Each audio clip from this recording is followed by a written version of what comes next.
Okay, today we're going to be talking about web piecing. I had never heard of this before. I had heard of chain piecing, but not web piecing until recently. And I want to teach you how to do it because I think that with a lot of my patterns, it's going to make your piecing go a lot faster. So traditionally speaking, if I look at something like Linden's Joy, which is on my wall here, I would traditionally take the entire top row, I would take off each individual block, and I would sew this one to this one, and then I'd open it up and sew on the next one, or that maybe I would do pairs and then sew the pairs together. But what would happen inevitably is that I would get things out of order and I would have to pull out my seam ripper and get a little busy with my seam ripper. So what I am going to show you today is actually, instead of going across, we're going to go down. Now, what's interesting in Linden's Joy is it comes together in sections. So I'm not actually going to go all the way to the bottom because of the way that Linden's Joy comes together, but I'll show you that later on in the video. But what we're going to start doing is we're going to start taking buddy pairs, okay? So we've got a pair, a pair, a pair, a pair, all the way down to where the break line is. And if you were doing another quilt pattern of mine, such as Rhapsody, then you would actually go all the way down to the bottom. You would take your pairs, your two buddy pairs, all the way down to the bottom. So let's do that. I'm going to show you. I'm going to take these two, flipping the right one over and putting it on top of the left. And I'm going to hold it on this side so I know that that's where I need to sew. So I'm going to do the same thing again, and again, and again, and again, and again, and again, all the way down to where the break line is for Linden's Joy. So I'm just going to keep making all these pairs. I'm holding it all right here in my right hand, so I know, again, that's where my 1/4 inch seam is going to go. And we're almost there for Linden's Joy. One more here. So you can see on this particular pattern, this heart block is the very first thing you make in Linden's Joy. And since this is all sewn together, this is another section starting here. So these 4 blocks all the way over are its own section. So we're just going to chain piece this top section to start with to give you an idea of how easy this is and how fast it goes together. So I'm going to take all of these buddy pairs over to the sewing machine. I'm going to sew each buddy pair together, and I'm not going to clip the thread. So I'm going to chain piece. The whole idea of chain piecing is you leave the thread that connects the thing you've just sewed, the pair you've just sewed, to the next pair. You're going to leave them all connected so that when you pull it out of your sewing machine, when you hold it up, your buddy pairs are going to be all chained together. So let's go to the sewing machine. Okay. I've got all of my buddy pairs. Again, this is where I'm sewing down the right side. So I'm going to set them right here, and I am going to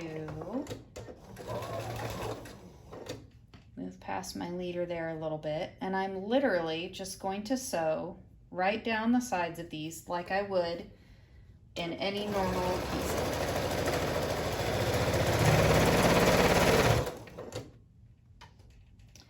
So I'm going to get to work going through every single one of these pairs, and I'll be back in just a second. Okay, so I'm back from the sewing machine, and you can see I have all my buddy pairs sewn together here, just like this, and they're all connected. So what we're going to do is I'm actually going to go set this back down at my sewing machine. And I'm going to start the next column. So now I'm just going to take 1 from each column, or from this column on the left, not from each column. That would be so confusing. We're just going to do 1 at a time. And I'm literally just going to keep them just like this. Take 1 at a time and add it to the back of the stack, making sure that I don't turn the blocks in any direction. Okay, so I have this whole column. But this time, I know I'm gonna sew on the left because I'm adding it to the buddy pairs that we already did. So let's go back to the sewing machine and add these so we can start getting a bigger and bigger web. Okay, we're back at the machine, and this is my first buddy pair right here. And my second, right? What I'm actually gonna do is I'm gonna go all the way to the end, my very last buddy pair. I'm gonna open it up, and I'm gonna start doing an accordion fold back and forth. This is gonna help you keep everything nice and organized as you continue on adding to your buddy pairs, right? So as we add each column, it's gonna get longer and longer, and this teeny tiny little method right here, this accordion fold, is gonna help you stay so organized, and it's gonna make everything lay nice and flat. You're not gonna be confused, you're not gonna have a tangled mess, because we all know that thread really likes to tangle. Okay, so this is the first one I'm gonna work on. This was at the very top. What I like to do is I like to keep my next stack on the right side of my machine. You don't have to do it this way. This is what I like to do because it reminds me this is where I'm going to sew. This is the side I'm sewing on. So whatever is on the right side of my machine, next to my machine, this is where my sew line is going to be. So I'm going to pick up my first block, bring it over here to my first buddy pair. Now you'll notice when you pick up to come to the machine, it's gonna pull the next one with it because it's all connected. So you're just gonna have to be a little bit patient as your rows get longer and longer to make sure that you're not pulling too hard, that you're not messing up all of your stacks. Let's go ahead and give this a whirl here.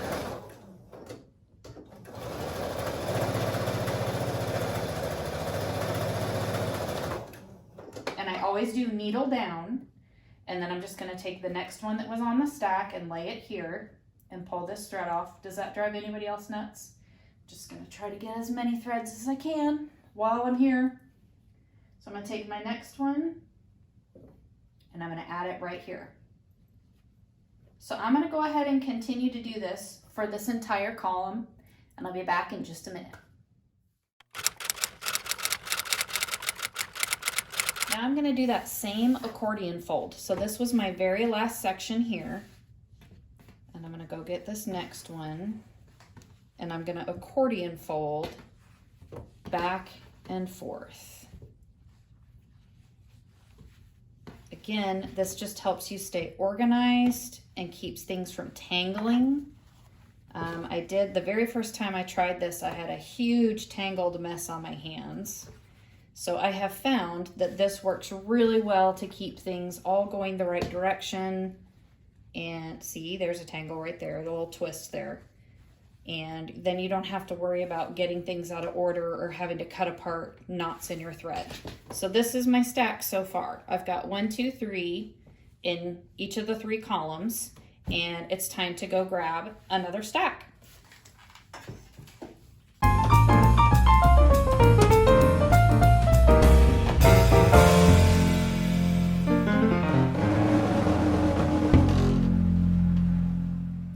Okay, I'm done at the sewing machine, and I've got all of these rows pieced together in a webbing manner, and it's extremely satisfying to see it all together like this, I have to admit. And I can't wait to show you the big reveal here. So if you like to post things on Instagram or look at things on Instagram, you might have seen some quilt reveals that are actually web pieced. They're not completely done yet. So here we go. Here's my big reveal of web piecing. Isn't that satisfying? So from this point forward, what you're going to do is, I like to start with clipping off just 2 rows is my very first clip. And I'm gonna cut every single thread all the way across. And if you like to live on this dangerous side of things, you can use your rotary cutter, but I tend to use little clippers, and I just snip those little threads all the way across. And I will piece 2 rows, and then I will press. Then I go back and I cut off 1 more row and add it to what I've already started. And the reason I just do one row at a time like that is because it's so easy to get things turned around, especially with the Rhapsody quilt. I like to just go nice and slow, and then it doesn't feel like a 1,000-piece puzzle that, you know, has just landed on the floor and I'm trying to figure out which way is up. So for me, with the Linden's Joy quilt, which is what this one is, I like with a light background, I like to piece these seams open. And the reason that I like to press open is because with the light background, you can actually see your seams through the fabric. And I love to nest seams. That's actually one of the things that I look for in patterns, is how can I make this go together easier. And if this were a dark background, like the cover quilt on the pattern, then I definitely would nest the seams. So nesting means you take this whole top row and all of these seams are going to be pressed that direction on the top row. Then on your second row, you're going to press them this direction. So that way, when you piece the two rows together, the seams fit nice and neat together. They nest right together. So like I said, but this one, because it's a light background, I'm going to press these open so that when you can see the seams through the quilt when it's completed, it doesn't look cattywampus with your seams going left and right. But that's just my personal preference. But here you go. Here is web piecing. I hope you give it a try. You'll have to tag me in your Instagram or social media posts if you do, because I'd love to see how yours turned out.